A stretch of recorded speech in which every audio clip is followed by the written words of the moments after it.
சேலத்தில் ஊழல் முறைகேட்டில் சிக்கிய ஓய்வு பெற்ற பெரியார் பல்கலைக்கழக முன்னாள் பதிவாளருக்கு ஓய்வூதியம் வழங்க உத்தரவிட்டுள்ள துணைவேந்தர் மீது கிரிமினல் நடவடிக்கை எடுக்க வேண்டும் என்று வலியுறுத்தப்பட்டுள்ளது. முன்னாள் பதிவாளர் தங்கவேலு மீது 8 குற்றச்சாட்டுகள் உறுதியான நிலையில் கடந்த பிப்ரவரி 29ஆம் தேதியுடன் பணி ஓய்வு பெற இருந்த தங்கவேலுவை உடனடியாக பணியிடை நீக்கம் செய்து அவர் மீது உரிய நடவடிக்கை எடுக்க வேண்டும் என்று தமிழ்நாடு அரசு சார்பில் பல்கலைக்கழக துணைவேந்தருக்கு 2 முறை கடிதம் அனுப்பப்பட்டது.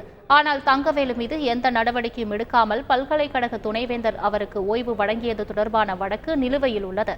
தங்கவேலுக்கு தற்காலிகமாக மாதம் 74,000 ரூபாய் ஓய்வூதியம் வழங்கிட துணைவேந்தர் ஜெகநாதன் மற்றும் பொறுப்பு பதிவாளர் விஸ்வநாதமூர்த்தி ஆகியோர் ஆணை பிறப்பித்துள்ள நிலையில் பல்கலைக்கழக தொழிலாளர்கள் சங்கத்தினர் மற்றும் பேராசிரியர்கள் சங்கத்தினர் கடும் கண்டனம் தெரிவித்துள்ளனர். துணைவேந்தர் மீது கிரிமினல் நடவடிக்கை எடுக்க கோரி முதலமைச்சர் மற்றும் உயர்கல்வித்துறை செயலருக்கு கடிதம் அனுப்ப முடிவு செய்துள்ளதாகவும் போராட்டங்களில் ஈடுபட உள்ளதாகவும் அறிவித்துள்ளனர். எல்லா பண பலங்களையும் சேர்த்தோம்னா அவருக்கு ஓய்வூதியம் மட்டுமே குறைந்தபட்சம் 1 லட்சத்துக்கு மேலே வரும். ஆனால் இதுக்கு முன்னாடி ஓய்வு பெற்ற தமிழ்மாறனுக்கு ஒன்றும் வரலை. அதேமாரி செய்தி மக்கள் தொடர்புத்துறை இதழியல் துறையில் உள்ள நடராஜன்கிறவர் ஓய்வு பெற்றார், அவருக்கும் வரல. தனக்கு வேண்டியவங்களுக்கு மட்டும் கொடுக்கறது, தனக்கு வேண்டாதவங்களுக்கு கொடுக்கக்கூடாதுன்னா அது என்ன முறைன்னு தெரியல. பல்கலைக்கழக நிதி என்ன ஆகுதுன்னு தெரியல. பல்கலைக்கழகத்தில் ஊதியம் கொடுக்கக்கூடிய அளவில் கூட பணம் கிடையாது. இந்த போன மாதமே என்னென்னா நிதி அளவில் கையெழுத்து போட மாட்டேன்ட்டார்.